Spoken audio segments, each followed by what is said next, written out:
2016, the hottest new piece of consumer hardware hitting the market requires several tons of internal hydraulic force. We're talking enough pressure to literally lift a full-size pickup truck. And it does all of this just to make a single glass of juice? And the sheer scale of financial belief behind this machine, it was completely staggering.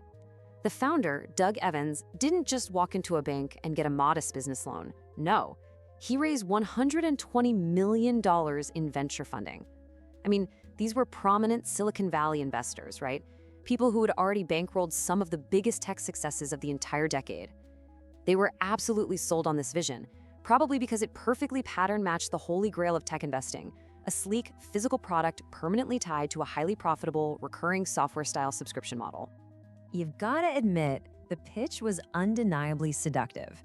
Juicero wasn't just selling you a blender. They were selling a highly engineered ecosystem. 0 blades, no cutting, absolutely no internal washing. Instead, the machine relied completely on these proprietary packets filled with pre-chopped produce. It promised the frictionless convenience of a professional cold-pressed juicery right there on your kitchen counter. But as you might guess, that frictionless experience came at a pretty steep cost. The machine carried a staggering initial retail price of $700. And honestly, that was just the entry fee. Because the hardware only recognized its own proprietary packet format, you were locked into a costly, ongoing subscription. You couldn't just, throw in a handful of grocery store carrots. You were totally a captive audience. And the process required for every single pour was astonishingly overcomplicated. So, you insert the sealed packet. Then, the machine's internal camera scans a QR code. Next, it pings your home Wi-Fi to verify the packet's expiration date against a remote database. It was essentially acting as a digital bouncer for your vegetables, rejecting anything it deemed unworthy. Only after all that digital validation would the proprietary press finally kick in. Then came a Tuesday in April 2017. A team of journalists at Bloomberg decided to run a shockingly low-tech test. It was a test that would rapidly become the most discussed tech news item of the entire year and completely derail a $120 million empire. The discovery was honestly devastating in its simplicity. On one hand, you had the massive engineering spectacle of the Juicero method, a $700 device requiring Wi-Fi and immense hydraulic force. And on the other hand, $0, relying entirely on human hands applying direct pressure. And the results were practically identical. You could squeeze the juice out yourself, getting a totally comparable yield just by wringing the packet out like a giant, wildly expensive Capri Sun. That single viral video crystallized a massive, unspoken problem. What precisely was this expensive, internet-connected machine actually doing that a person's own 2 hands couldn't accomplish for free? Think about that for a second. The entire tech world watched a reporter completely bypass millions of dollars of engineering with nothing but bare hands. Oh, the backlash was instantaneous. Juicero desperately tried to defend the hardware. They argued that the machine provided superior consistency and that the QR code scanning offered this vital food safety feature to check for recalls. But, well, the public defense completely failed. It did absolutely nothing to stop critics from turning the company into the ultimate symbol of unchecked venture capital excess.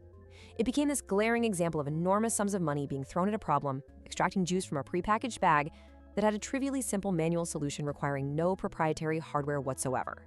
Their brand credibility evaporated almost overnight. Faced with plummeting sales and a public relations crisis they just couldn't shake, the company went into a frantic scramble.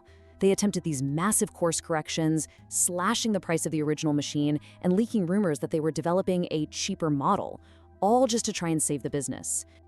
And the speed of the collapse? It was breathtaking. In April 2017, the Bloomberg video goes viral.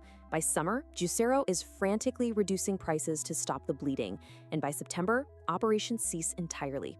They went from a fully funded, heavily hyped tech darling to a total shutdown in less than 5 months. 3 years, $112 million. Just gone. By the time Juicero finally threw in the towel and offered refunds to their remaining subscribers, they had burned through the great majority of that astronomical funding. The product line died, sure, but the name actually survived as a permanent fixture in business journalism. Today, Juicero is an actual shorthand. It defines a venture-funded product whose complexity and cost vastly exceed any functional advantage over far simpler, cheaper alternative. It gets invoked anytime a startup tries to substitute high-tech engineering spectacle for basic, practical value. Those unopened, hand-squeezable produce packets remain one of the most concise physical demonstrations in modern technology history. They represent the massive, sometimes totally absurd gap between what an enthusiastic market will fund and what a product actually needs to do. So, what current tech spectacles are substituting engineering hype for basic practical value right now? Which new multi-million-dollar breakthroughs are, at the end of the day, actually just a pair of bare hands?